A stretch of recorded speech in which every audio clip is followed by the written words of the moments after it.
चलिए, good morning. हम start कर रहे हैं पॉक्सो की क्लास। होपफुली कंक्लूडिंग क्लास होगी, लास्ट क्लास।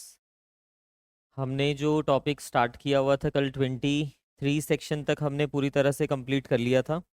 24 ऑनवर्ड्स हमें आज करना है। हमने कल प्रोसीजरल वाला पार्ट स्टार्ट किया था। रिपोर्टिंग ऑफ केसेस हमने पढ़ लिया था। उसके बाद हम ये चीज़ पढ़ चुके कि कौन रिपोर्ट करेगा, किसको रिपोर्ट करना है, क्या उनकी ड्यूटीज़ हैं। अगर वो नहीं उसको रिकॉर्ड करते हैं उसके बाद, तो फिर उसमें पनिशमेंट वगैरह की प्रोविज़न हमें दिया हुआ था। आज हम क्या स्टार्ट कर रहे हैं, आगे का टॉपिक 24 से 46 होपफुली आज हम ख़त्म कर देंगे, क्योंकि सारा प्रीलिम्स वाला ही है। थोड़ा फास्ट चलेंगे, नहीं समझ आएगा पूछ लेना। बट ये कि पॉक्सो ख़त्म हो जाएगा। देखिए क्या लिखा हुआ है, procedures for recording statements of the child.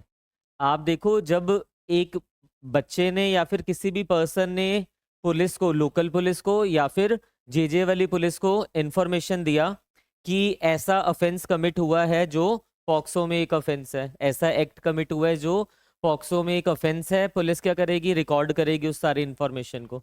यानी कि एफआईआर जब रिकॉर्ड होगी उसके बाद क्या होगा, इन्वेस्टिगेशन स्टार्ट हो जाएगी।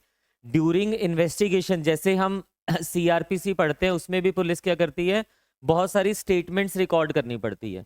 या तो स्टेटमेंट वो पुलिस रिकॉर्ड कर रही है, या फिर वो मजिस्ट्रेट से भी ड्यूरिंग इन्वेस्टिगेशन स्टेटमेंट्स रिकॉर्ड करवाई जाती है। हमने सीआरपीसी में पढ़ा हुआ है।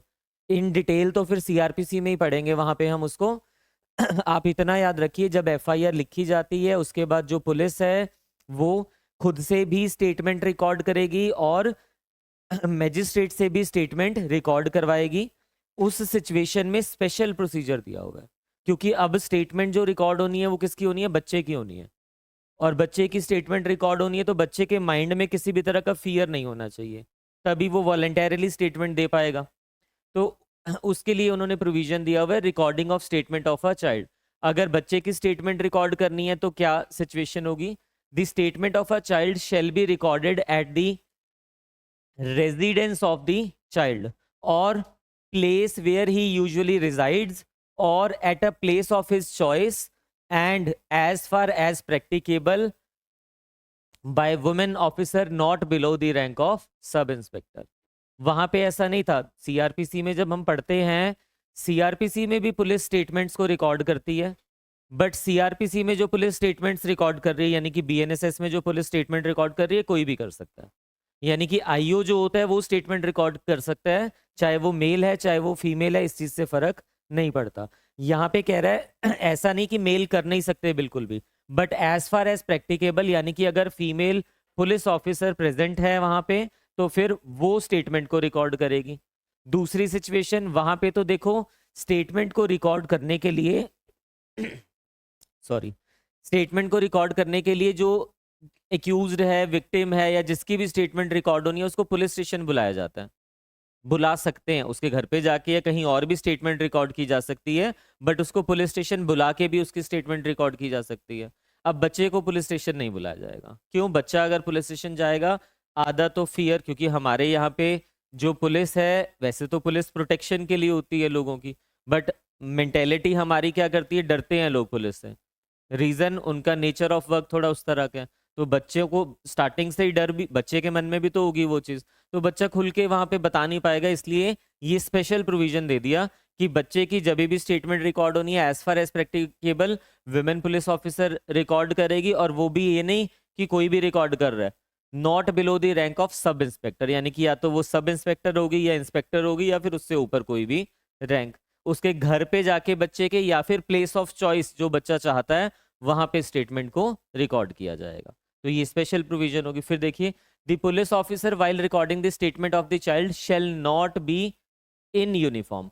अब अगर वो पुलिस चाहे फीमेल है, अगर वो यूनिफॉर्म पहनेगी तो बच्चे को फिर से डर लग सकता है कि ये तो पुलिस है, कहीं मुझे पकड़ ना ले, ऐसा कुछ उसके माइंड में आ सकता है। तो उस समय वो यूनिफॉर्म में नहीं होनी चाहिए। फिर the police officer making the investigation shall, while examining the child, ensures that at no point of time the child come into the contact in any way with the accused। अब जिस बच्चे की जो स्टेटमेंट रिकॉर्ड की जा रही है, police ये इंश्योर करेगी कि वो बच्चा उस एक्यूज्ड के कांटेक्ट में ना आया हो, नहीं तो एक्यूज का क्या कर सकता है, उसको थ्रेटन वगैरह कर सकता है, फिर बच्चा डर के मारे सही बयान नहीं देगा। No child shall be detained in the police station in the night for any reason, किसी भी रीजन से किसी भी बच्चे को पुलिस स्टेशन में डिटेन नहीं किया जा सकता। Last, the police officer shall ensure that the identity of the child is protected from the public media unless otherwise directed by the special court in the interest of the child. ये तो कल भी हमने पढ़ा था। अगर वो बच्चा दे रहा है या जो भी बच्चे के आगे विक्टिम है बच्चा, वहां पे जो भी इंफॉर्मेशन दे रहा है पुलिस को, उस सिचुएशन में आइडेंटिटी को रिवील नहीं किया जाएगा। सिर्फ आइडेंटिटी रिवील तब की जा सकती है जब आप स्पेशल कोर्ट की परमिशन ले लो, और स्पेशल कोर्ट आपको परमिशन सिर्फ तब देगा जब वो permission in the interest of child होगी। तो ये हो गया हमारे पास रिकॉर्डिंग ऑफ स्टेटमेंट। सेम है, हम सीआरपीसी में भी रिकॉर्डिंग ऑफ स्टेटमेंट करते हैं, हम यहाँ पे भी रिकॉर्डिंग ऑफ स्टेटमेंट पढ़ रहे हैं, बस ये स्पेशल प्रोविजन है, वहां पे आपको जनरल प्रोविजन दिया हुआ है। ठीक है, आगे देखिए। रिकॉर्डिंग ऑफ स्टेटमेंट नहीं, रिकॉर्डिंग ऑफ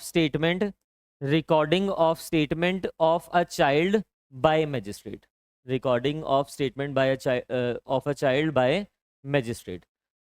अभी ऊपर किसने रिकॉर्ड किया स्टेटमेंट? पुलिस ने रिकॉर्ड किया। अब कौन रिकॉर्ड कर रहा है? मैजिस्ट्रेट। आपको याद होगा जब हम बीएनएसएस पढ़ रहे थे, जिन्होंने नहीं पढ़ा वो वापस से सुनिए, कि उस समय हमने ये चीज़ पढ़ा है, जो पुलिस स्टेटमेंट्स को रिकॉर्ड करती होती है ना, उसकी कोई एविडेंशियरी वैल्यू होती नहीं है। उसको वो एविडेंस तो पहली बात है नहीं है, कोर्ट में जाके दोबारा से उसको एविडेंस देना पड़ेगा, वो एविडेंशियरी वैल्यू रखेगा, वो एग्जामिनेशन इन चीफ होगा। जो पुलिस के टाइम पे जो पुलिस स्टेटमेंट्स रिकॉर्ड कर रही है, वो सिर्फ एक पुलिस रिपोर्ट का पार्ट बनेगा, और ट्रायल के टाइम पे, इंक्वायरी के टाइम पे सिर्फ इतना हेल्प कर देगा मजिस्ट्रेट को कि प्राइमा फेसाई कोई केस बन रहा है या नहीं बन रहा है, या पुलिस ने किस डायरेक्शन में एविडेंसेस की कलेक्शन किया। आपने याद होगा, अगर हम पुलिस के सामने ये भी कह देते, जब हम एविडेंस लॉ पढ़ते होते हैं, कन्फेशन, मैंने कहा कि मैंने ही मर्डर किया है, पुलिस के सामने, उसकी कोई एविडेंशियरी वैल्यू नहीं है। तो ऐसे जो हम स्टेटमेंट पुलिस के सामने दे रहे हैं ना, उसकी बहुत लीस्ट एविडेंशियरी वैल्यू, हम ये नहीं कहेंगे कि बिल्कुल भी नहीं है, उसकी बहुत लीस्ट एविडेंशियरी वैल्यू है। वो हमने पढ़ा हुआ है 181 वगैरह बीएनएसएस का।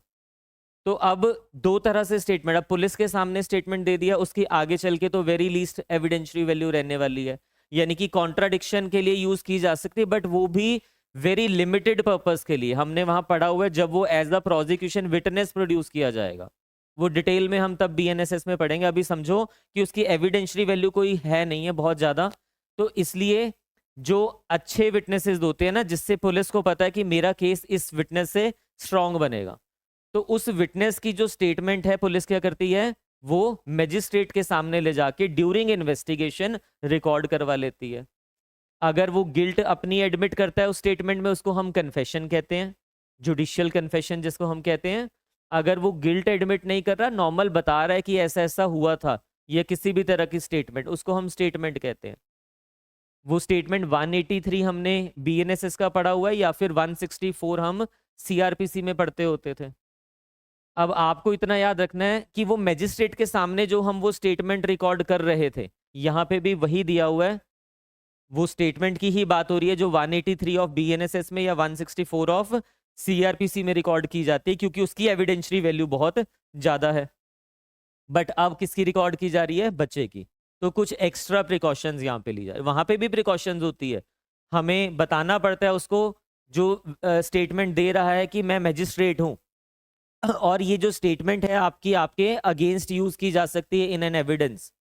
ये सारी वार्निंग उसको देनी पड़ती है, लास्ट में मीमो बनता है उसका, सिग्नेचर उसके लिए जाते हैं, और आप भी सिग्नेचर करते हो। ये मैंने आपको पूरी स्टेटमेंट कैसे रिकॉर्ड की जाती है वो स्टेटमेंट भी दिखाई हुई है जब हम बीएनएसएस पढ़ते हैं।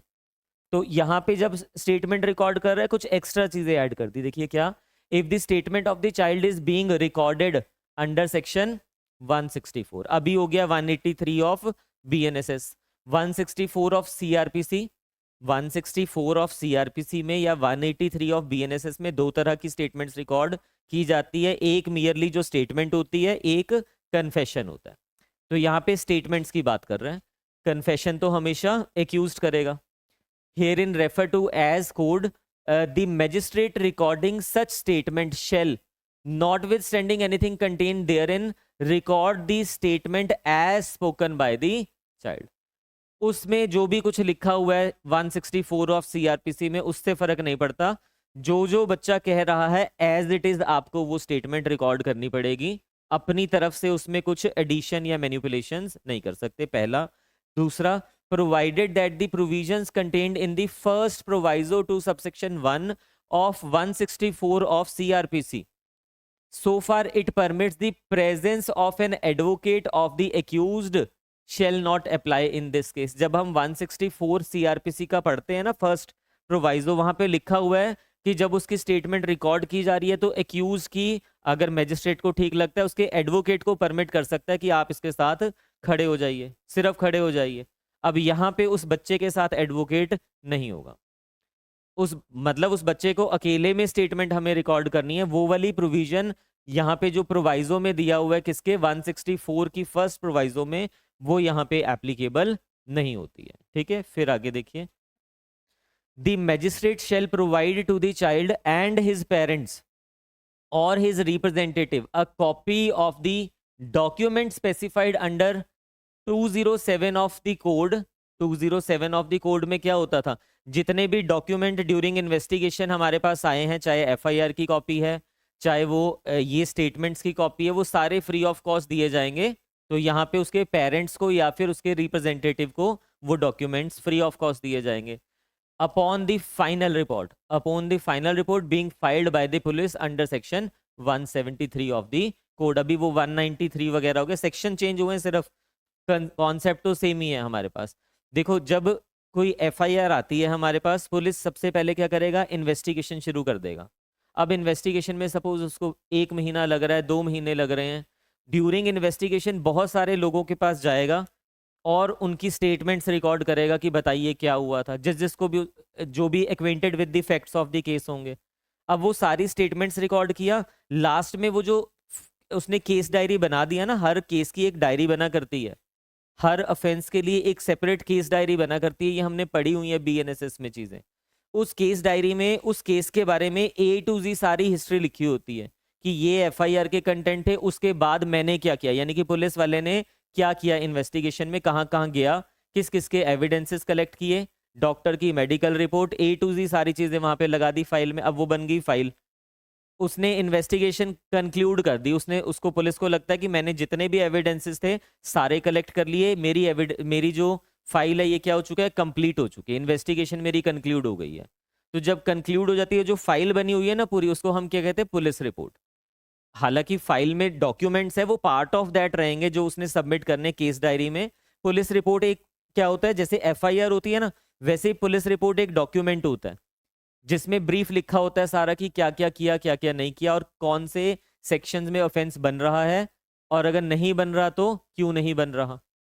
तो लास्ट में आप ये कह सकते हो result of the investigation. Police report क्या होता है, रिजल्ट ऑफ द इन्वेस्टिगेशन। जिस आईओ ने, जिस पुलिस ऑफिसर ने इन्वेस्टिगेशन किया है, लास्ट में पुलिस रिपोर्ट में वो कंक्लूड करेगा कि मेरी इन्वेस्टिगेशन से मैंने ये पाया। हालांकि magistrate is not bound by the opinion of the police. Police को लग रहा है ऑफेंस हुआ है, पुलिस को नहीं लग रहा ऑफेंस हुआ, मैजिस्ट्रेट को इस चीज से फर्क नहीं पड़ता। मैजिस्ट्रेट अपना जुडिशियल माइंड यूज करेगा on the basis of evidence. तो जब इन्वेस्टिगेशन कंक्लूड हुआ तो पुलिस ने क्या किया, फाइनल रिपोर्ट मैजिस्ट्रेट के सामने along with the case diary रख दिया। अब वो कह रहा है कि ये जो फाइनल रिपोर्ट दिया ना, इसके साथ जितने भी डॉक्यूमेंट्स हैं, सेक्शन 207 ऑफ दी सीआरपीसी, इसमें लिखा हुआ है वो सारे डॉक्यूमेंट्स हमें किसको देने हैं, एक्यूज्ड को भी देने हैं और दूसरी पार्टी को भी देने हैं, ताकि एक्यूज्ड अपना डिफेंस कर पाए और दूसरी पार्टी भी मिलने के लिए, उसको भी ऑब्वियसली बात है मिलने चाहिए वो डॉक्यूमेंट्स। ठीक है, आगे देखिए एडिशनल। अब इसके अलावा जो रह गई है ना, जो प्रोविजन हमने स्टेटमेंट रिकॉर्ड करने की बात की है 164 वाली, वो सेम एप्लीकेबल होगी। ये नो डाउट जो यहाँ पे दे दिया है ये एक्स्ट्रा प्रोविजंस हो गई, जो यहाँ नहीं लिखा हुआ वो तो फिर जो सीआरपीसी वाली जनरल लॉ की प्रोविजंस है वही एप्लीकेबल होगी। हम क्या पढ़ रहे हैं आज की क्लास में, हम ये पढ़ रहे हैं, 2 सिचुएशंस पढ़ी हैं हमने। पहले 24 सेक्शन, पुलिस ऑफिसर खुद से स्टेटमेंट रिकॉर्ड कर रहा है, और पुलिस ऑफिसर खुद से स्टेटमेंट बच्चे की रिकॉर्ड कर रहा है यहाँ पे, और वहां पे भी विक्टिम की स्टेटमेंट्स रिकॉर्ड किया करते हैं, बट वहां पे कुछ ऐसा नहीं कि फीमेल ही रिकॉर्ड करेगी या कोई बाकी की प्रिकॉशंस नहीं है। फिर हमने पढ़ा मैजिस्ट्रेट उस बच्चे की स्टेटमेंट रिकॉर्ड कर रहा है, वहां पे भी मैजिस्ट्रेट स्टेटमेंट रिकॉर्ड किया करता है, बट यहाँ पे कुछ एक्स्ट्रा प्रिकॉशंस दे दिया आपको। अब नेक्स्ट देखिए, additional provision regarding statement to be recorded. अब ये जो स्टेटमेंट रिकॉर्ड होनी है, इन दोनों के अलावा एक्स्ट्रा प्रोविजंस और आपको दी हुई है। क्या लिखा हुआ है देखिए, द मैजिस्ट्रेट और the police officer as the case may be shall record the statement as spoken by the child. जो ऊपर लिखा ना दोनों सेक्शंस में, यानी कि पुलिस भी रिकॉर्ड कर रही है, मैजिस्ट्रेट भी रिकॉर्ड कर रहा है, वो ये वैसे तो ऊपर भी लिखा हुआ था, shall record the statement as spoken by the child, जैसा उसने कहा एज इट इज रिकॉर्ड किया जाएगा। Very important, in the presence of the parents of the child और any other person in whom the child has trust और confidence. हमने ऊपर पढ़ा कि एडवोकेट की प्रेजेंस वाली प्रोविजन यहाँ एप्लीकेबल नहीं होगी, बट अगर बच्चा चाहता है कि मेरे पेरेंट्स मेरे साथ खड़े रहें, तो इस स्टेटमेंट को रिकॉर्ड करते हुए उसके पेरेंट्स उसके साथ रहेंगे। आप स्टेटमेंट में लिखोगे कि मैं इसकी स्टेटमेंट रिकॉर्ड कर रहा हूं अंडर 164 ऑफ सीआरपीसी, और इस स्टेटमेंट को रिकॉर्ड करते हुए बच्चे के पेरेंट्स उसके साथ खड़े हैं as per the wish of the child.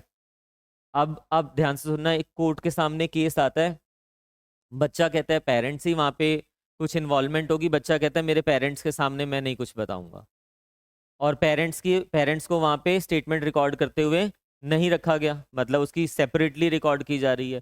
Parents उस स्टेटमेंट को चैलेंज कर देते हैं कि यहाँ पे लिखा हुआ है in the presence of the parents ही होना चाहिए।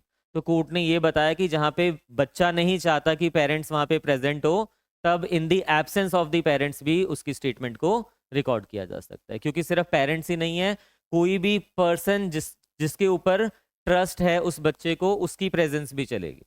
इसमें एक केस लिखिए, चाहे बेयर पे लिख लीजिए चाहे नोट्स में लिखिए, बेशक नोट्स में जहां हमने लिखा हुआ है वहीं लिख लीजिए, नोट्स में हम बना रहे हैं ना वहीं पे लिख लीजिए। Attorney general of India versus Satish, attorney general of India versus Satish,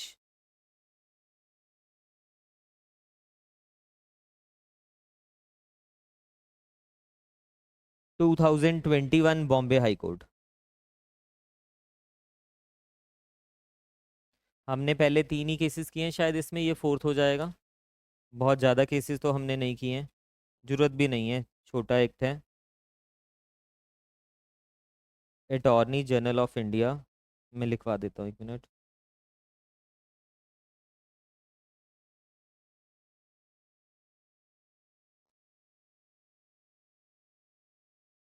ये लिखिए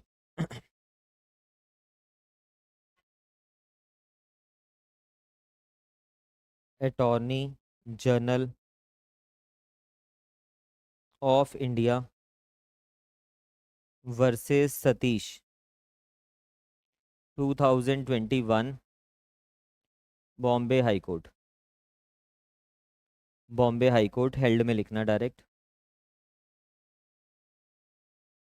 that the POCSO act, that the POCSO act does not require, does not require the statement of a child, statement of a child victim to be taken in the presence of, in the presence of a parent or guardian, or guardian, if the child does not wish it। अब कोई mandatory नहीं है, क्योंकि at the end तो हमें purpose क्या है कि वो बच्चा वॉलेंटरली स्टेटमेंट दे और ट्रूथ बताए उसमें। बट अगर उसको लग रहा है कि गार्डियन या पेरेंट्स की प्रेजेंस से बच्चे के ऊपर प्रेशर पड़ेगा, तो इट इज़ नॉट मैंडेटरी कि इन एवरी सिचुएशन उसको खड़ा रखना जरूरी है वहाँ पे। ठीक है, फिर आगे देखिए।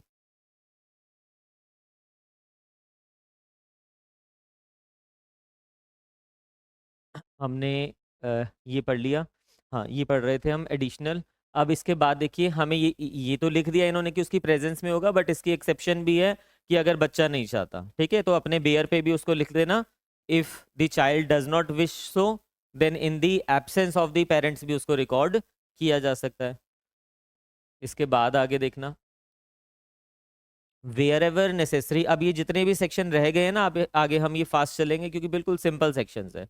Where ever necessary the magistrate और the police officer as the case may be may take the assistance of translator or interpreter having such qualification experience and on payment of such fees as may be prescribed while recording the statement of the child। जब statement record कर रहा है magistrate और magistrate को वो समझ नहीं आ रहा है क्या कह रहा है वो बच्चा, तो ट्रांसलेटर या इंटरप्रेटर की भी हेल्प ली जा सकती है। ये सिचुएशन 164 में भी एज इट इज एप्लीकेबल होती है। सीआरपीसी जब हम पढ़ते हैं वहां पे भी है, बट स्पेसिफिकली यहाँ पे भी इन्होंने बता दिया। दी मैजिस्ट्रेट और the police officer as the case may be may in the case of the child having the mental और physical disability seek the assistance of special educator or any person familiar with the manner of communication of the child or an expert in that field having such qualification experience and on payment of such fees as may be prescribed to record the statement of the child। यानी कि यहाँ पे क्या था, ऊपर यहाँ पे normal situation में कह रहा है ट्रांसलेटर इंटरप्रेटर ले लिया, बच्चा कोई डिसेबिलिटी नहीं है उसको, बट सेकंड सिचुएशन कह रहा है बच्चे को फिजिकल या मेंटल डिसेबिलिटी है, तो वो बच्चा बता नहीं पाएगा चीज़ों को। तो उस सिचुएशन में एक स्पेशल एजुकेटर वहाँ पे जो उस फील्ड में एक्सपर्ट है उसको बुलाया जाएगा कि ये क्या कहना चाह रहा है, आप बताइए उस पुलिस को या फिर कोर्ट को। और उसके लिए फीस कितनी है कितनी नहीं है वो रूल्स बनाया करती है, रूल्स में लिखा हुआ है वो सारी चीज़ें, इसमें नहीं लिखा हुआ। फिर देखिए, whenever possible the magistrate और the police officer as the case may be shall ensure that the statement of the child is also recorded by audio video electronic means. जो बच्चा कह रहा है सिर्फ ये नहीं कि आप उसको रिकॉर्ड कर रहे हो, उसको ऑडियो वीडियो इलेक्ट्रॉनिक मीन्स से भी आप रिकॉर्ड कर सकते हो, यानी कि जैसे कि मोबाइल फोन उसमें पूरा रिकॉर्ड कर लिया कि ये इसने कहा था, वो भी पार्ट ऑफ दी रिकॉर्ड बन जाएगा। ठीक है, आगे देखिए, medical examination of a child. आपको याद है हमने medical examination of the victim वहां पे भी पढ़ा हुआ है।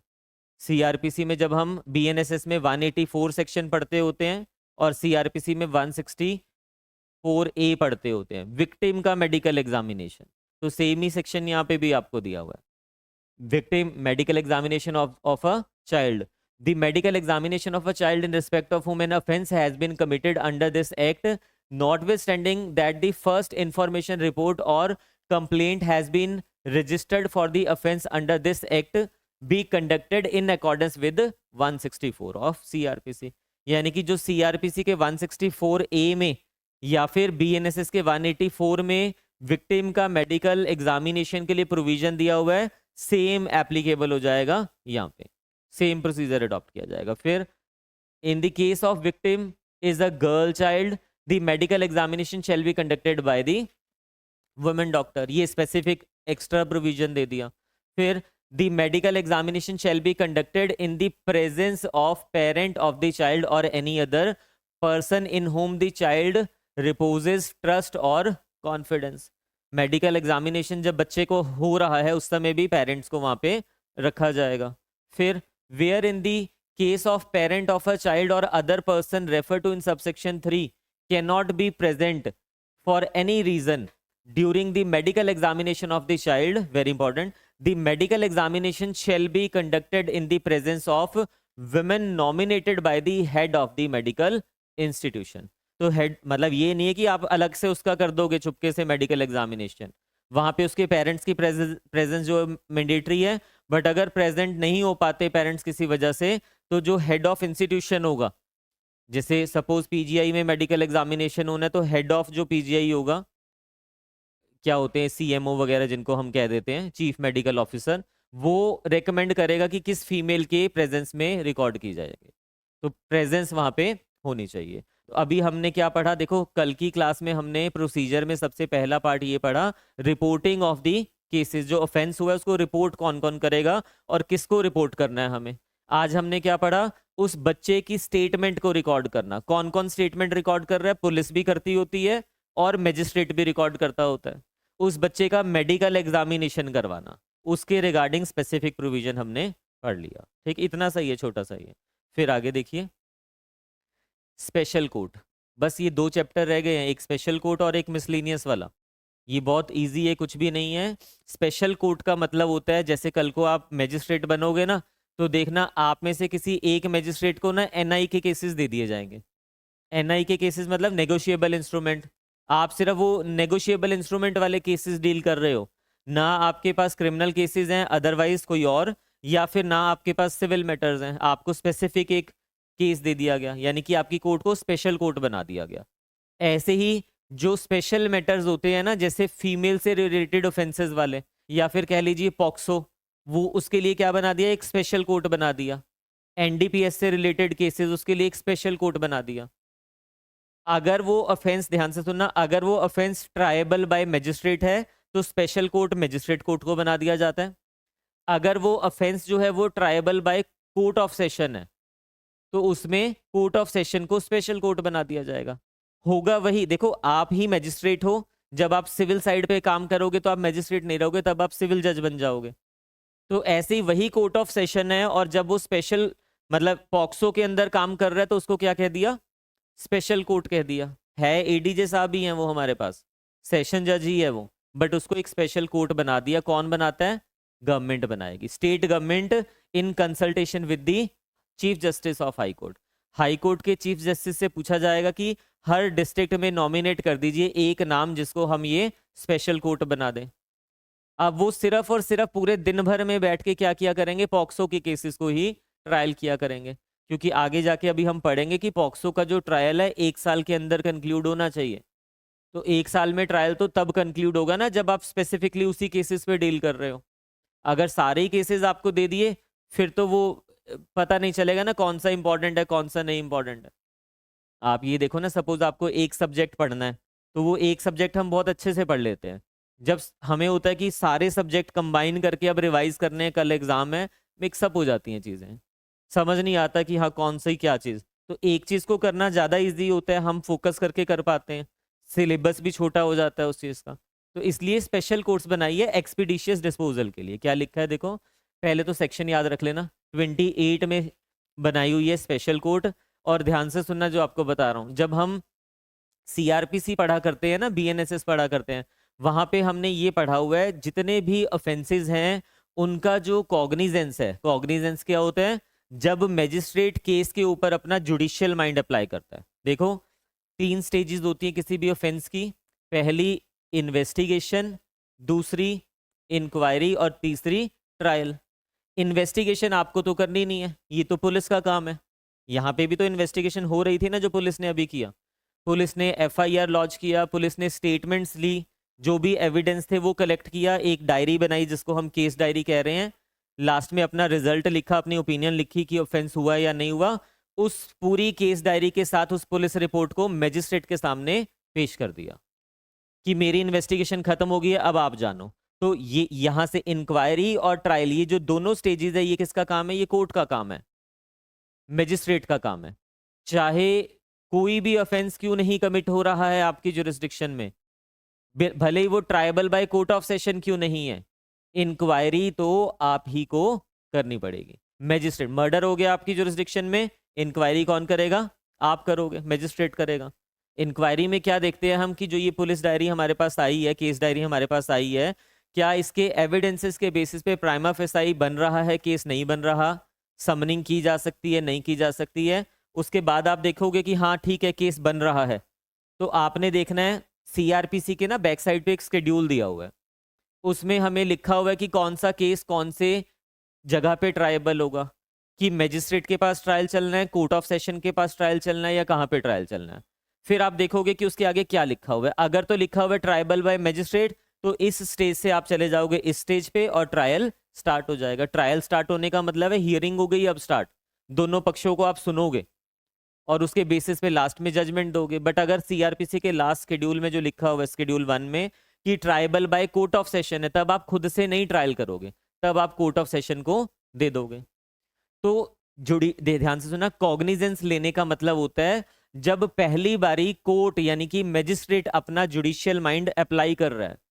पहली बारी कोर्ट का काम कहां से स्टार्ट हुआ? इंक्वायरी से स्टार्ट हुआ। इंक्वायरी कौन करता है? हमेशा मैजिस्ट्रेट कर रहा है, यानी कि कॉग्निजेंस हमेशा कौन लिया करता है? मैजिस्ट्रेट लिया करता है।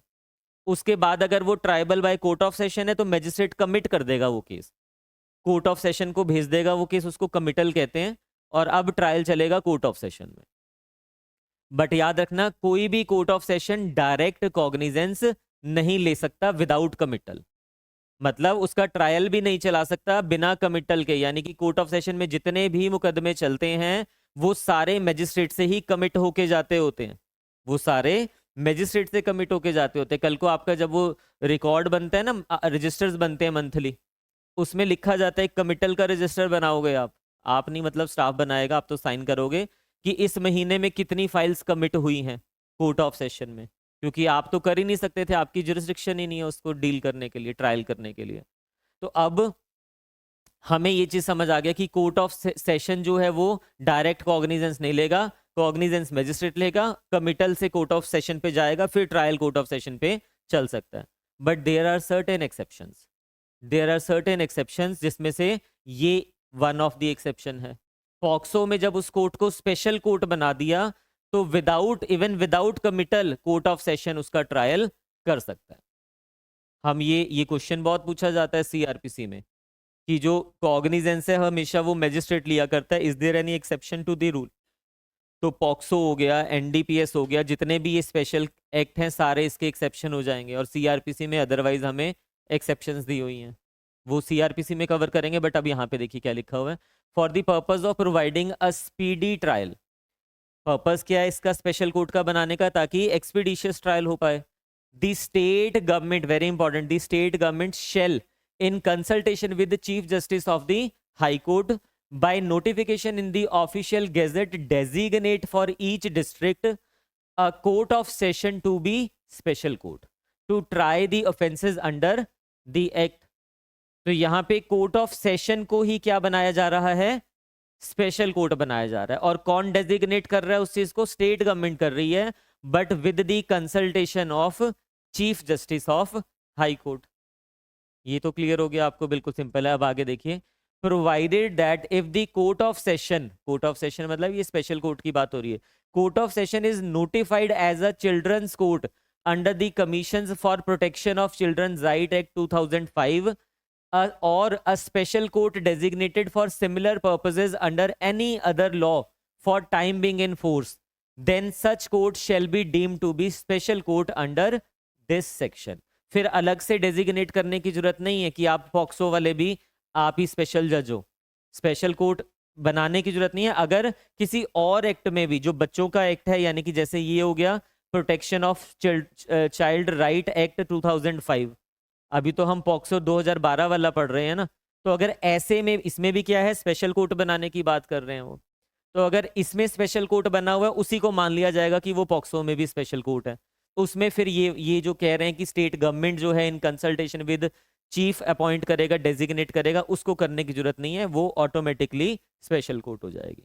फिर while trying an offense under this act a special court shall, very important, while trying an offense, trying मतलब ट्रायल की बात हो रही है, under this act a special court shall also try an offense other than the offense referred to in subsection 1 with which the accused may under the code of criminal procedure be charged at the same trial। अब suppose अभी जो subsection 1 ऊपर बात कर रहे थे वो कौन से ऑफेंसेस थे? जो पॉक्सो में हुए, सेक्शन 3 वाले, 5 वाले, 7 वाले, 9 वाले जो हमने पढ़े, अगर वो ऑफेंसेस हो रहे हैं तो सपोज उसके साथ ये भी तो हो सकता है कि आईपीसी का भी ऑफेंस मेक आउट हो रहा है, तो आईपीसी का रेप भी बन रहा है और यहाँ पे पेनिट्रेटिव सेक्सुअल असॉल्ट भी बन रहा है, तो दोनों सेक्शन बन रहे हैं, तो दोनों का ट्रायल कहाँ चलेगा?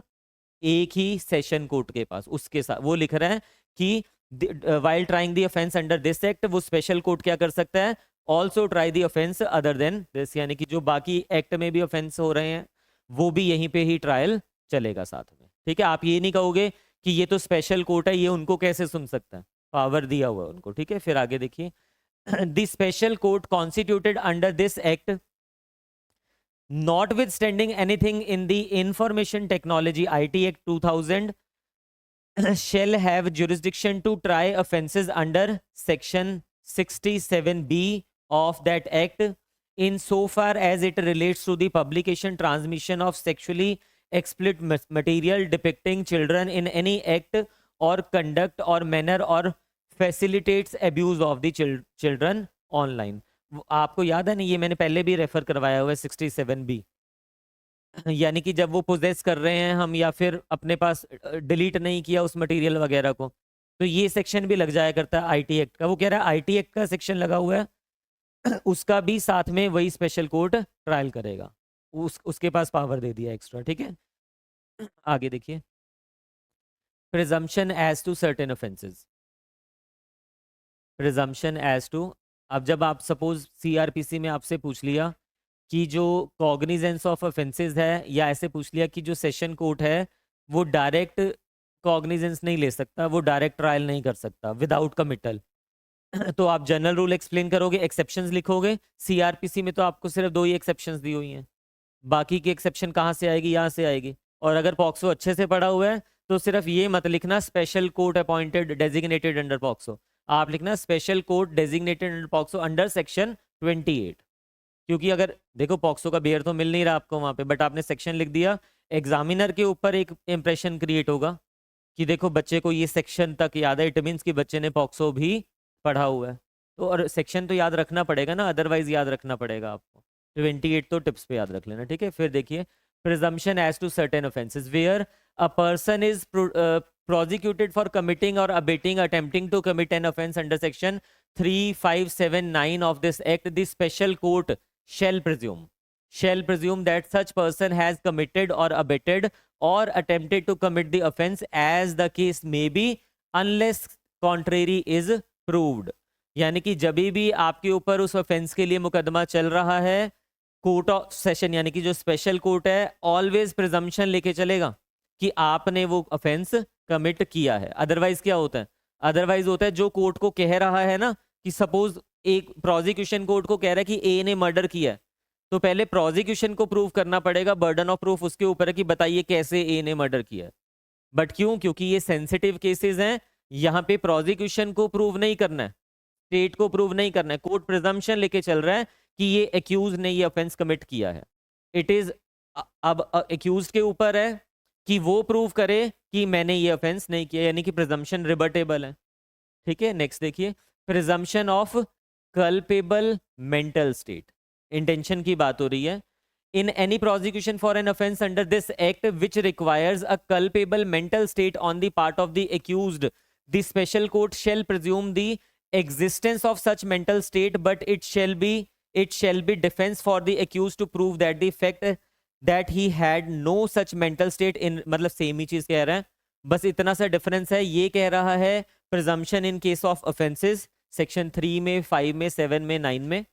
ये कह रहा है स्टेट ऑफ माइंड इंटेंशन। आपको याद है जब हम कह रहे हैं कि सेक्सुअल इंटेंट होना चाहिए, हमने बहुत से सेक्शंस में ये चीज पढ़ा, तो जब यहाँ पे क्वेश्चन मार्क लग रहा है कि क्या ये एक्ट उसने उस स्पेशल सेक्सुअल इंटेंट के साथ किया है या नहीं किया, तो कोर्ट शेल ऑलवेज प्रिज्यूम कि वो सेक्सुअल इंटेंशन उसकी यहाँ पे थी। अगर उसकी सेक्सुअल इंटेंशन नहीं थी तो वो प्रूव करेगा कि कैसे नहीं थी। तो ये प्रिजम्पशन किस चीज का हो गया, ऑफेंस कमिट होने का प्रिजम्पशन। ये मेंजरिया का प्रिजम्पशन हो गया, यानी कि उस इंटेंशन का प्रिजम्पशन हो गया। मेंजरिया मतलब guilty mind, state of mind, ठीक है। यहाँ तक 29 भी हो गया, 30 भी हो गया। आगे देखिए, ये रह गया थोड़ा सा। For the purpose of this section a fact is said to be proved only when special court believes it to exist beyond reasonable doubt and not merely when it existence is established by preponderance of probability. किसी भी चीज को अगर prove करना है, वो तो ना भी लिखा होता तो क्रिमिनल लॉ में तो यही होता है ना रूल, बियॉन्ड रीजनेबल डाउट आपको प्रूव करना पड़ेगा। सिविल में होता है preponderance of probability. Beyond reasonable doubt का मतलब क्या होता है, इसका मतलब ये नहीं है कि beyond all iota of doubts, करवाया हुआ है मैंने ये आपको बीएनएसएस में। इसका मतलब है कि आपको मोर देन प्राइमा फेसाई ये चीज आप प्रूव कर पा रहे हो। प्राइमा फेसाई तो हो गया ना कि ऊपर ऊपर से स्टार्टिंग में आपको लग रहा है, मोर देन प्राइमा फेसाई आप ये चीज प्रूव कर पा रहे हो, बियॉन्ड कोई डाउट नहीं आना चाहिए उसमें, वो चीज एस्टैब्लिश होनी चाहिए। बट ये नहीं है कि बियॉन्ड आयोटा ऑफ डाउट, कि इतनी सी भी प्रॉब्लम नहीं हो सकती, ये चीज हमने पढ़ी हुई है, ठीक है।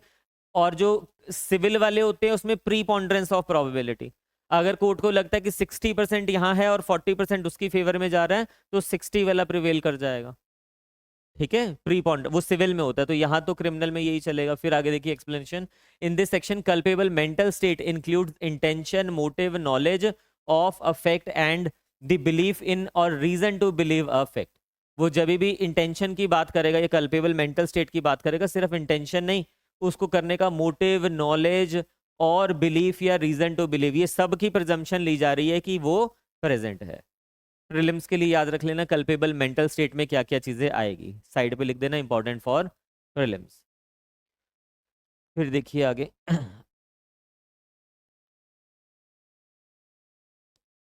Application of CrPC to proceedings before special court. आपको याद होगा जब मैंने स्टार्ट करवाया था आपको क्या बताया, सीआरपीसी क्या है, एक जनरल लॉ है प्रोसीजर का, जहां पे स्पेशल लॉ में, स्पेशल एक्ट में प्रोसीजर आपको दे दिया तो वो प्रोसीजर प्रिवेल कर जाएगा ना। बट अगर स्पेशल एक्ट में प्रोसीजर नहीं दिया हुआ, या किसी सब्जेक्ट के ऊपर दिया तो हुआ है बट किसी सब्जेक्ट के ऊपर स्पेशल लॉ क्या है, साइलेंट है, तो उस चीज के लिए कौन सा लॉ फॉलो किया जाएगा प्रोसीजरल में, जनरल वाला। वही चीज लिख रहा है आपको यहाँ पे, ये क्या लिखा हुआ है देखो, save as otherwise provided in this act, यानी कि इस एक्ट में कहीं और कुछ स्पेशल प्रोसीजर दे दिया तो दैट विल प्रिवेल, उसको एक्सेप्शन में रख रहा है। Otherwise the provisions of code of CrPC including provisions as to bail और bail bond shall apply to the proceedings before a special court and for the purpose of said provisions special court shall be deem to be court of session, उन चीज के लिए माना जाएगा कि वो court of session है। And the person conducting the prosecution before special court shall be deem to be public prosecutor, जो कंडक्ट कर रहा है प्रोसिक्यूशन उसको माना जाएगा कि वो पीपी है, पब्लिक प्रोसिक्यूटर है, क्योंकि यहाँ पे पीपी नहीं होता, यहाँ पे तो स्पेशल पीपी होता है। जब सीआरपीसी में सेशन जज के सामने कोई मुकदमा चल रहा है तो पब्लिक प्रोसिक्यूटर उसको लड़ेगा वहां पे, यहाँ पे तो सेशन कोर्ट ही नहीं है ना, ये तो स्पेशल कोर्ट है वो, तो स्पेशल कोर्ट के सामने वही पीपी बन जाता है, पर्सन एक ही होता है, वो बन जाता है स्पेशल पीपी। तो यहाँ पे ये लिखा हुआ है कि जो प्रोविजंस आपको यहाँ पे दे दिया वो तो स्पेशल कोर्ट मान लिया जाएगा उसके लिए, बाकी के लिए सीआरपीसी की प्रोविजन लग जाएगी और सामने वाला जो कोर्ट है उसको हम सेशन कोर्ट मान लेंगे। सिर्फ एक नाम में फर्क आ रहा है, चल एक साथ ही रही हैं वो चीजें, ठीक है। मुश्किल लग रहा है, आगे देखिए, स्पेशल पब्लिक प्रोसिक्यूटर, याद रख लेना सेक्शन प्रीलिम्स के लिए आपसे स्पेशल कोर्ट भी पूछा जाता है कौन से सेक्शन में दिया हुआ है, और स्पेशल पब्लिक प्रोसिक्यूटर भी पूछा जाता है कौन से सेक्शन में दिया हुआ है। The state government shall by notification in the official gazette appoint special public prosecutor for every special court for conducting cases only under the provisions of this act. इस एक्ट में कंडक्ट करने के लिए prosecution state government notify करेगी कि किसको special public prosecutor appoint करना है। कुछ कंडीशंस हैं, a person shall be eligible to be appointed as a special public prosecutor under subsection 1 only if he had been in practice for not less than 7 years as an advocate। अगर उसकी 7 साल की practice, जैसे आपकी 3 साल की हो गई है ना मैजिस्ट्रेट बनने के लिए, ऐसे ही स्पेशल पब्लिक प्रोसिक्यूटर की 7 साल की प्रैक्टिस मिनिमम होनी चाहिए, तभी अपॉइंट वो हो सकता है। आगे देखिए, every person appointed by the special every person appointed by as a special public prosecutor under this section shall be deemed to be a public prosecutor within the meaning of clause U of subsection 2 of CRPC and provisions of the code shall have effect accordingly। मतलब वही person public prosecutor है, वही special public prosecutor है। जब CrPC की suppose उसने कोई bell वगैरह को वहां पे वो डिफेंड कर रहा है, दूसरी पार्टी ने बेल लगा दिया एक्यूज ने और वो बेल को डिफेंड कर रहा है, तो वहां पे वो उसको क्या माना जाएगा, पीपी, क्योंकि बेल तो सीआरपीसी की प्रोविजंस के अकॉर्डिंगली चल रही है। और जब सीआरपीसी की प्रोविजन लग रही है वो स्पेशल कोर्ट वहां पे क्या बन जाएगा, कोर्ट ऑफ सेशन। एक ही है दोनों, कोई फर्क है नहीं है, ठीक है। फिर आगे देखिए, अब हम थोड़ा फास्ट चलेंगे क्योंकि मिसलेनियस प्रोविजंस है बिल्कुल प्रीलिम्स के पॉइंट ऑफ व्यू से, जो इससे ऊपर भी हमने पढ़ा है ना, बिल्कुल सिंपल है वो चीज़ें, मैक्सिमम चांसेस रहते हैं कि डायरेक्ट आपसे सेक्शन पूछ लिया जाता है। पिछले जब आप क्वेश्चन पेपर उठाओगे या तो कोर्ट स्पेशल कोर्ट पूछ लेगा कौन से सेक्शन में है, स्पेशल पब्लिक प्रोसिक्यूटर पूछ लिया जाएगा, या जो वो ऑफेंसेस हमने पढ़े हैं 3 में 5 में 7 में 9 में वो पूछ लिए जाते हैं। है तो कुछ भी नहीं, एक बार रीड आउट करोगे दोबारा से याद हो जाएंगी चीज़ें। अब देखिए procedure and power of special court, हमने स्पेशल कोर्ट पढ़ लिया। अब हम क्या पढ़ रहे हैं, इस स्पेशल कोर्ट में क्या प्रोसीजर चलेगा, क्या इसकी पावर्स होगी, और कैसे ये एविडेंसेस को रिकॉर्ड करेगा, इसके बारे में देखिए। Procedure and power of special court, a special court may take, very important, क्या लिखा हुआ है देखिए, a special court may take cognizance of any offence without the accused being committed to it for trial. General rule क्या कहता है, general rule में ये लिखा हुआ है स्पेशल कोर्ट कैन नॉट, यानी कि court of session can not take direct cognizance without the matter being committed to the court of session. But ये क्या हो गया, उसकी एक्सेप्शन हो गया ना यहाँ पे हमारे पास, जो मैंने आपको पहले समझाया भी कि यहाँ पे कॉग्निजेंस कौन ले रहा है, डायरेक्ट ले रहा है कॉग्निजेंस, कौन सा कोर्ट, स्पेशल कोर्ट, यानी कि कोर्ट ऑफ सेशन। लिखा हुआ है a special court may take cognizance of any offence without the accused being committed to it for trial, बिना कमिटल, यानी कि मैजिस्ट्रेट नहीं भेज रहा उसके पास कमिटल, डायरेक्ट उसके पास वो केस आ रहा है और डायरेक्ट वहां पे वो कॉग्निजेंस लेके ट्रायल कर सकता है, अदरवाइज नहीं कर सकता। सपोज करो आप एक मैजिस्ट्रेट हो, आपकी जुरिस्डिक्शन में मर्डर हो गया, अब मर्डर तो यहाँ पे नहीं आ रहा ना, वो तो आईपीसी में कवर हो रहा है। अब जो मर्डर हुआ सबसे पहले पुलिस आएगी और इलाका मजिस्ट्रेट जिसको कहते हैं, मजिस्ट्रेट आप हुए जेएमआईसी, हर मजिस्ट्रेट को ना एक जुरिस्डिक्शन दी जाती है। सपोज आप चंडीगढ़ में मजिस्ट्रेट हो, आपको जुरिस्डिक्शन दे दिया कि 36, 7 और 38 सेक्टर जो है, 3 सेक्टर की जुरिस्डिक्शन आपके पास है। एक मर्डर होता है 37 सेक्टर में, तो पुलिस सबसे पहले आएगी आपके पास कि जज साहब ये मर्डर हो गया, मजिस्ट्रेट को बताएगी, इन्फॉर्म भी करेगी और अपनी इन्वेस्टिगेशन में जो जो प्रोग्रेस है वो भी बताती जाएगी। सब कुछ मजिस्ट्रेट कोर्ट में चल रहा है। लास्ट में जब पुलिस ने फाइनल रिपोर्ट देनी है वो भी किसको देगी, आपकी कोर्ट में देगी। जो इन्वेस्टिगेशन कंक्लूड हो गई उसकी रिपोर्ट आपकी कोर्ट में दे रही है। अब आप क्या करोगे, आप इंक्वायरी स्टार्ट करोगे, आप देखोगे प्राइमा फेसाई केस बन रहा है या नहीं बन रहा है।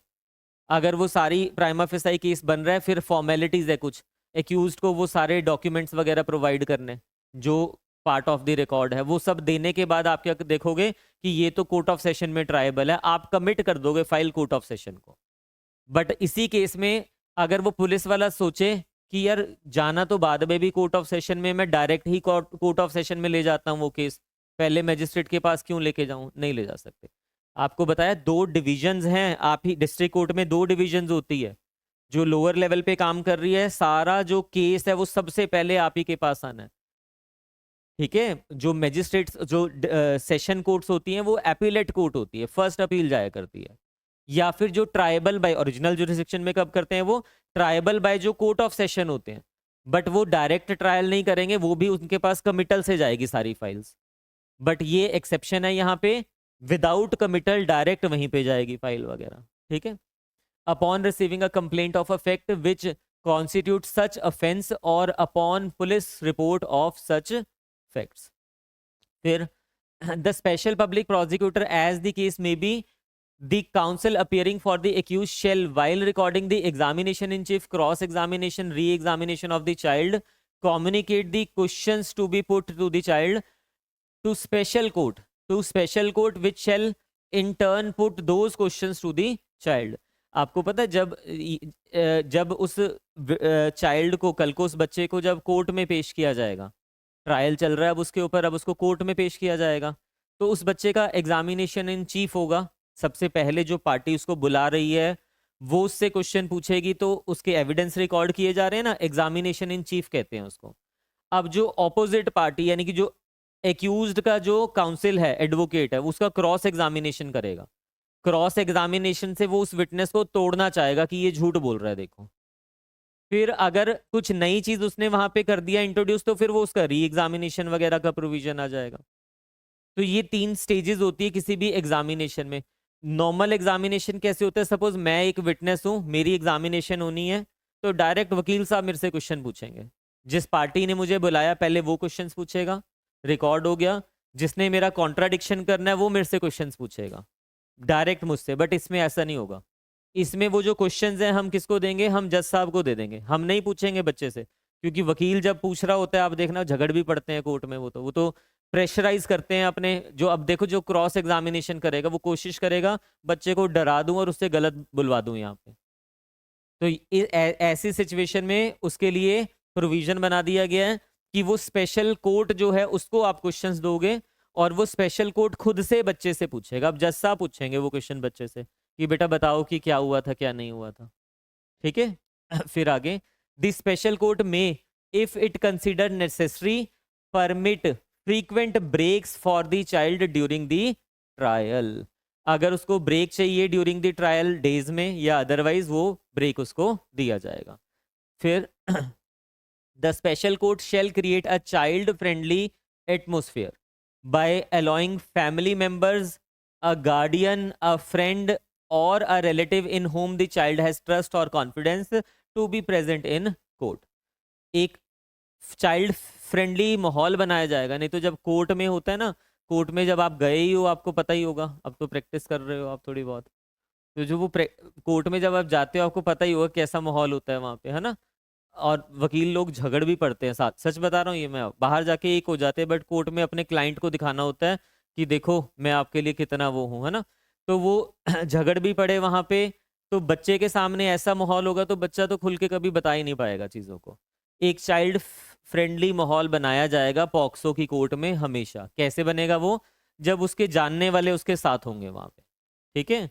फिर the special court shall ensure that the child is not called repeatedly to testify in the court। वो ये इंश्योर करेंगे, ये नहीं कि बच्चे की हरासमेंट हो रही है, आज वो अपनी स्टेटमेंट रिकॉर्ड करवाने आया, डेट डाल दिया, फिर अगली डेट डाल दिया, फिर अगली डेट डाल दिया, पिछली 10 तारीखें ही डली जा रही हैं, उसकी बेचारे की स्टेटमेंट नहीं रिकॉर्ड हो रही है। ऐसा नहीं करना है, रिपीटेडली उसको लिंगर ऑन नहीं करोगे आप, ठीक है। फिर देखिए, the special court shall not permit aggressive questioning or character assassination of the child and ensure that the dignity of the child is maintained at the times during the trial। आपको याद है जब हम एविडेंस लॉ पढ़ रहे थे उसमें हमने वो चीज़ पढ़ी ना लास्ट में जाके, जब करेक्टर की भी इन्वॉल्वमेंट कर देते हैं तो एग्रेसिव क्रॉस एग्जामिनेशन होने के पूरे पूरे चांसेस होते हैं। उस एग्रेसिव क्रॉस एग्जामिनेशन से बचाने के लिए वहां भी प्रोटेक्शन दिया हुआ है, जो हमने एक क्वेश्चन भी लिखा है अगर आपको याद हो, 148 ऑनवर्ड्स अगर एविडेंस के बात करें, स्कैंडलस वगैरह या बाकी सारे, उसके अलावा भी 148 से स्टार्ट हो जाता है, ठीक है। अब यहाँ पे भी सेम प्रोविजन दे दिया कि बच्चे से ऐसे क्वेश्चन नहीं पूछे जाएंगे जिससे वो क्रॉस एग्जामिनेशन एग्रेसिव हो जाएगा, जिससे बच्चे का करेक्टर वगैरह असैसिनेट हो रहा है उस चीज में, तो ऐसे क्वेश्चंस आप नहीं पूछ सकते हो। The special court shell ensure that the identity of the child is not disclosed at any time during the course of investigation or trial। ये तो हर जगह पे मिलेगा कि आइडेंटिटी रिवील नहीं करनी है। फिर प्रोवाइडेड दैट, कब कर सकते हैं वो डिस्क्लोजर, जब in the interest of the child होगा, वो सेम लिखा हुआ है यहाँ पे भी। फिर for the purpose of this subsection the identity of child shall include the identity of the child's family, school, relative, neighborhood, other information which the identity of the child may be revealed। बता रहा है कि identity of the child में क्या चीजें आएंगी। फिर आगे देखिए, in appropriate cases the special court may in addition to the punishment direct payment of such compensation as may be prescribed by the child for and physical or mental trauma caused to him for immediate rehabilitation of such child. Payment of compensation भी उसको direct कर सकता है कि इसको इतना पे किया जाए ताकि बच्चे को इमीडिएटली रिहेबिलिटेट किया जा सके। फिर जैसे सीआरपीसी में ना विक्टिम कंपनसेशन स्कीम, उसी तरह की प्रोविजन। फिर subject to the provisions of this act special court shall for the purpose of the trial of any offence under this act have all the powers of the court of session and shall try such offense as if it were a court of session and as far as may be in accordance with the procedure specified in the CRPC for the trial before court of session। Simple है, वो कह रहा है कि for the purpose, मतलब जो trial बाकी powers हैं वो तो रहने वाली हैं उसके पास, जो सेशन कोर्ट वाली पावर्स होती हैं वो तो रहने वाली है, बस उसको एक स्पेशल यहाँ पे डेजिग्नेशन दे दिया ताकि एक्सपीडिशियस चल पाए चीजें, ठीक है। फिर देखिए आगे, ये बहुत सिंपल चीज़ें हैं। अगर आपको हल्की सी कॉम्प्लिकेटेड लग भी रही है ना टर्मिनोलॉजी, जब आप सीआरपीसी पढ़ लेते हो उसके बाद तो आपको लगेगा अरे कुछ भी नहीं है ये। जिन्होंने किया हुआ उनको लग रहा होगा अरे क्या ही है, कुछ भी तो नहीं है ये तो हम खुद ही कर लेते, सर ने फालतू में ही टाइम वेस्ट करवाया। हाँ चलिए, procedure in cases of commission of offence by child and determination of age by special court. In case of commission offence by child and determination of age वगैरह की डिटर्मिनेशन करनी होती है। आप देखो ना, जरूरी तो नहीं है यहाँ पे जिसकी जो विक्टिम है, जिसके अगेंस्ट ऑफेंस हो रहा है, वो तो हमेशा चाइल्ड ही होगा, वो तो हमेशा बिलो 18 होगा। बट जो ऑफेंस कर रहा है वो मेजर भी हो सकता है, वो माइनर भी हो सकता है। जब वो मेजर है तब तो कोई प्रॉब्लम ही नहीं है, बट जब वो माइनर है, तो माइनर जब एक्यूज्ड होता है तो उसके लिए, उसकी प्रोटेक्शन के लिए क्या चीज बनी हुई है, जेजे एक्ट बना हुआ है। तो यहाँ पे भी जेजे एक्ट की प्रोविजंस एप्लीकेबल हो जाएगी, यानी कि ट्रायल वगैरह के लिए जेजे एक्ट की प्रोविजन लगानी। अब वो माइनर है या नहीं है, उस चीज की यहाँ पे बात हो रही है। देखिए, where the offence under this act is committed by a child, यानी कि child is accused, such child shall be dealt with under the provisions of JJ justice care and protection act 2015। उस प्रोविजंस के accordingly उस बच्चे को deal किया जाएगा। फिर if the question arises in any proceeding before special court whether a person is a child or not, such question shall be determined by the special court after satisfying itself about the age of such person, and it shall record in writing the reason for such determination। आपने JJ act पढ़ा हुआ है ना सभी ने, कौन से section में एज डिटरमाइन किया करते हैं? 94 में एज डिटरमाइन किया करते हैं। 3 तरीके होते हैं। सबसे पहले, अगर उसका डेट ऑफ बर्थ बना हुआ है सर्टिफिकेट, वो एज मानी जाती है एक्चुअल एज। अगर डेट ऑफ बर्थ सर्टिफिकेट नहीं बना हुआ तो 10th क्लास का जो मैट्रिक का सर्टिफिकेट होता है उससे जो भी डेट लिखी होगी वो होगी डेट ऑफ बर्थ उस बच्चे की। अगर ये दोनों चीजें ही नहीं है, ना तो उसका बेचारे का डेट ऑफ बर्थ है सर्टिफिकेट, ये तो मेरे ख्याल से 94 या इसके अराउंड बनने शुरू हुए ना, उससे पहले आप देखोगे तो डेट ऑफ बर्थ सर्टिफिकेट नहीं होते थे। आप अब देखना आपके पेरेंट्स के क्या डेट ऑफ बर्थ सर्टिफिकेट बना हुआ है, नहीं बना होगा। आपका बना होगा पक्का से, ठीक है, तो आपका बना हुआ, उनका, आपकी तो वहां से प्रूव हो जाएगी एज। बट जिसका नहीं बना हुआ उसका क्या होगा? मैट्रिक का सर्टिफिकेट, 10th का सर्टिफिकेट। बट अगर किसी ने 10th भी नहीं किया हुआ, फिर उसके लिए मेडिकल टेस्ट किया जाएगा एज डिटर्मिनेशन के लिए। ये 3 तरीके हैं, इस सीक्वेंस में ही इसको फॉलो किया जाएगा। कहाँ लिखा हुआ है? Section 94 of JJ act. आपको पता है जेजे एक्ट कब अप्लाई होता है? जब कोई एक्यूज्ड जो है वो बच्चा है। ये भी एक स्पेशल कोर्ट है जेजे एक्ट की जो कोर्ट होती है। आप देखोगे जेजे की अलग से कोर्ट बनी होगी, जुवेनाइल जस्टिस जो कोर्ट होगी आपके डिस्ट्रिक्ट में वो अलग से बनी होगी, और समटाइम उसका प्रेमाइसिस भी कोर्ट से अलग ही रखा जाता है। आप ही में से किसी एक मैजिस्ट्रेट को भेज दिया जाएगा, वहां पे मैजिस्ट्रेट किया करते हैं ट्रायल। आप ही में से एक मैजिस्ट्रेट को भेज दिया जाएगा कि आप जेजे की कोर्ट संभालिए। अब जो भी बच्चा एक्यूज होगा जिसे भी ऑफेंस में, उसके जितने भी ट्रायल है वो कहाँ चलेंगे? वो चलेंगे जेजे कोर्ट में। अब हम कह रहे हैं जहां पे बच्चा एक्यूज है वो चलेगा जेजे कोर्ट में, जहां पे बच्चा विक्टिम है वो चलेगा पॉक्सो में। तो अगर यहाँ पे बच्चा भी विक्टिम है और यहाँ पे विक्टिम भी बच्चा है और एक्यूज भी चाइल्ड है, तो इस सिचुएशन में जो ट्रायल है वो कहाँ चलेगा? वो पॉक्सो में चलेगा। ये लिख दिया गया आपके पास। और जो स्पेशल कोर्ट होगी, कौन सी वाली? पॉक्सो वाली, वो जेजे एक्ट को रेफर करके वो सारी प्रोविजन लगाएंगे। यहाँ पे 94 सेक्शन अप्लाई कौन करेगा? स्पेशल कोर्ट अप्लाई करेगी। फिर आगे देखिए, no order made by the special court shall be deemed to be invalid merely by any subsequent proof that the age of the person determined by it under subsection 2 was not correct age of the person। अगर पहले इन्होंने determine कर दिया as, कैसे? उनको बोला कि ये प्रूफ लेके आओ, मतलब मैट्रिक का सर्टिफिकेट लेके आओ, बर्थ सर्टिफिकेट लेके आओ, ला नहीं पाए। इन्होंने बोला मेडिकली टेस्ट करवाया जाए, उससे एक एज आ गई, कोर्ट ने कहा कि ये एज है इसकी, ये माइनर है।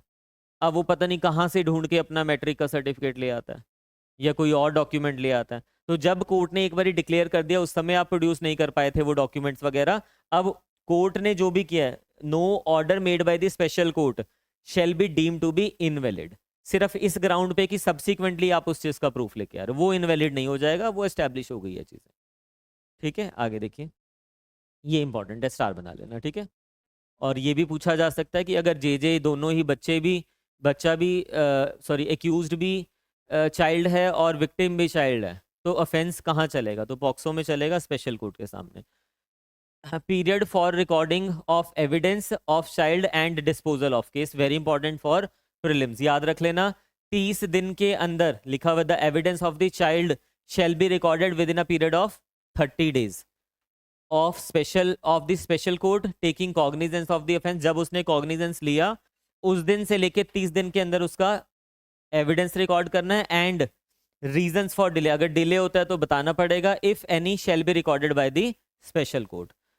The special court shell complete trial, trial कब तक कंप्लीट करना है, with in a period of 1 year. ये दोनों आपसे प्रीलिम्स में पूछ लिए जाते हैं। 1 ईयर भी कब से, जब से कॉग्निजेंस लिया है, वहीं पे तो कोर्ट के सामने आया ना, तो जब उसने कॉग्निजेंस लिया उस दिन से 30 डेज के अंदर एविडेंस रिकॉर्ड करना है बच्चे का, और 1 साल के अंदर ट्रायल कंक्लूड करना है प्रीलिम्स के लिए, वेरी इंपॉर्टेंट, ठीक है।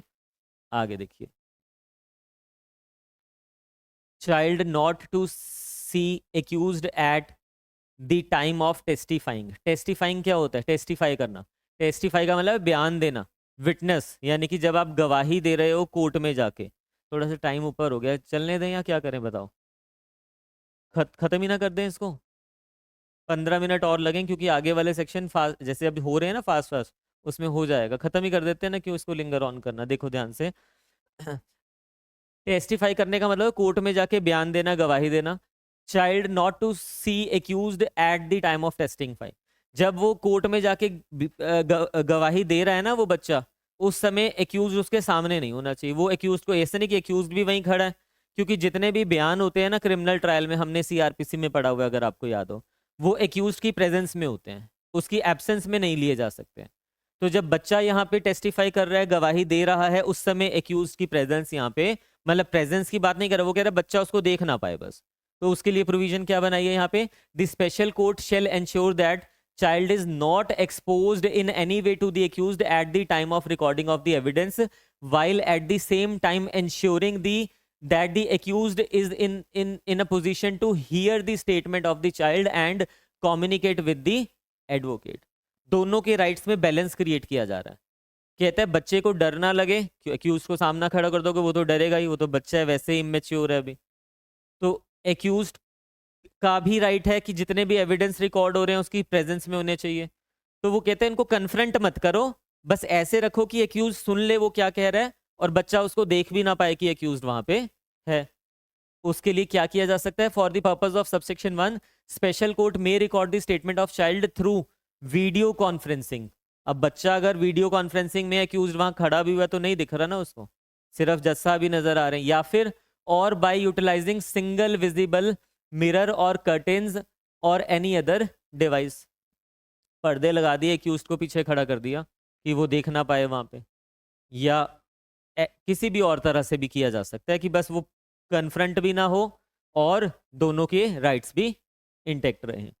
Trial to be conducted in camera. In camera मतलब कैमरा लगा देना वहां पे। इन कैमरा का मतलब कैमरा लगाना नहीं होता है, इन कैमरा का मतलब होता है जहां पे ओपन में नहीं होगा ट्रायल, पब्लिक को एक्सेस नहीं दिया जाएगा। कोर्ट में जब आप जाते हो, कोई भी केस चल रहा है, आप जाके अंदर चले जाते हो, क्यों, क्योंकि ओपन कोर्ट है। पर जब इन कैमरा प्रोसीडिंग्स चलती है तो इन जनरल कोई पब्लिक वहां पे नहीं आएगी, वो लिमिटेड लोग ही वहां पे रहेंगे, जैसे कि वो बच्चा या फिर उसके पेरेंट्स वगैरह, या फिर जिसके ऊपर बच्चे को ट्रस्ट है। क्योंकि अगर पब्लिक होगी तो वो फ्रेंडली माहौल तो वैसे नहीं क्रिएट हो पाएगा, और उसकी आइडेंटिटी वगैरह भी रिवील हो जाएगी। तो वो हमेशा ट्रायल यहाँ पे कैसे चलेंगे, इन कैमरा चलेंगे, याद रख लेना, ठीक है।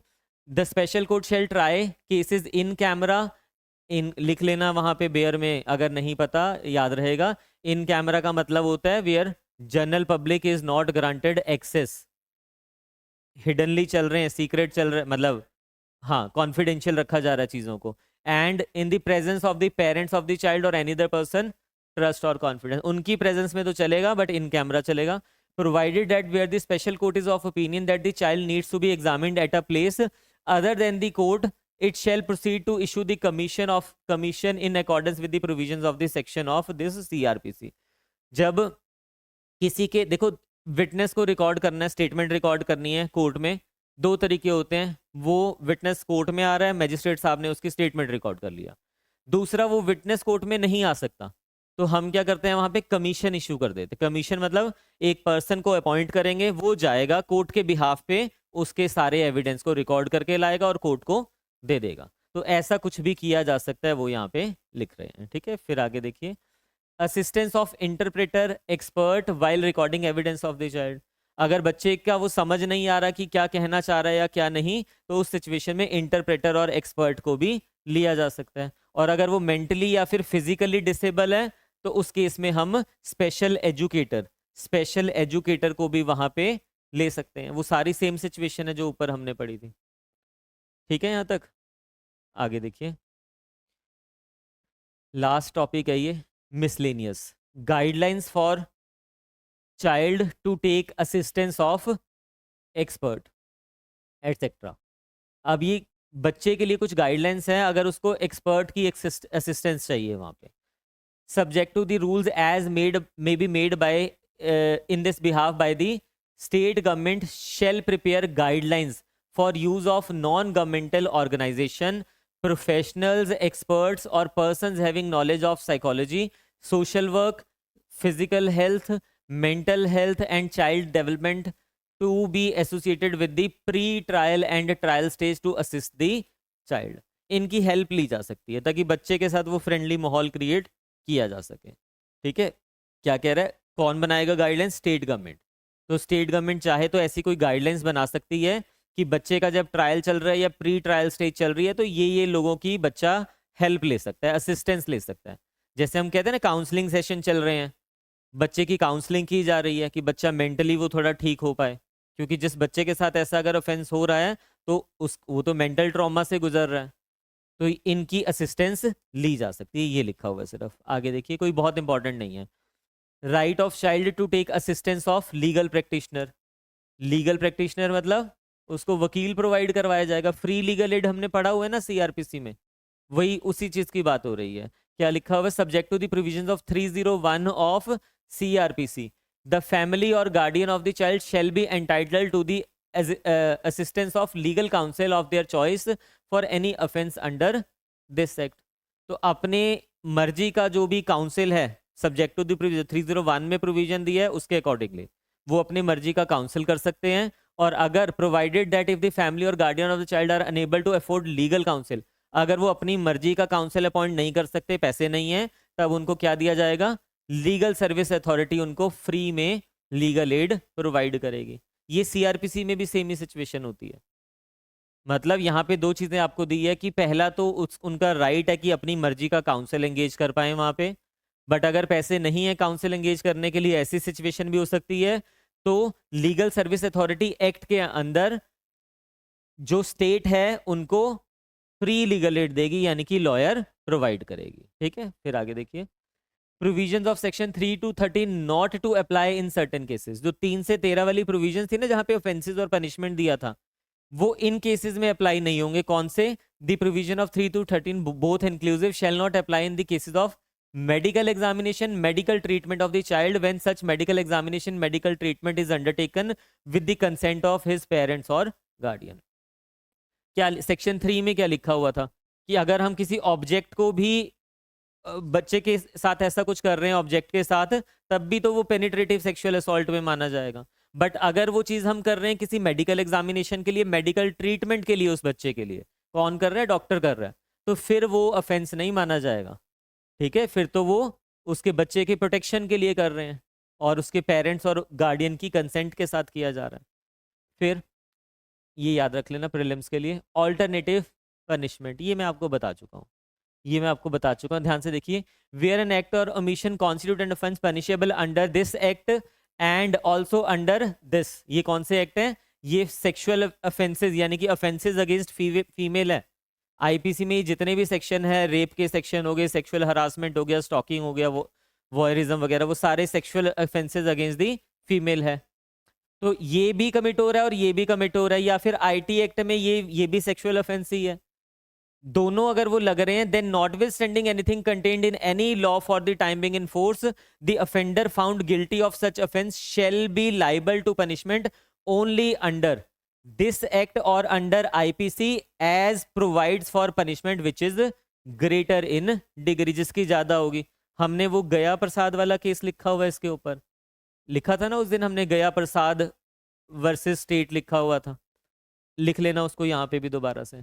मतलब वही चीज है कि जो लॉन्गर पनिशमेंट होगी वो वाली मिल जाएगी। आगे देखिए, act not in derogation of any other law, the provisions of this act shall be in addition to and not in derogation of provision of any other law for the time being in force, and in case of any inconsistency the provision of this act shall have overriding effect over the provisions of the provision of any such law to the extent of inconsistency। वो कहता है किसी law के derogation में नहीं है, ये इन addition to that है।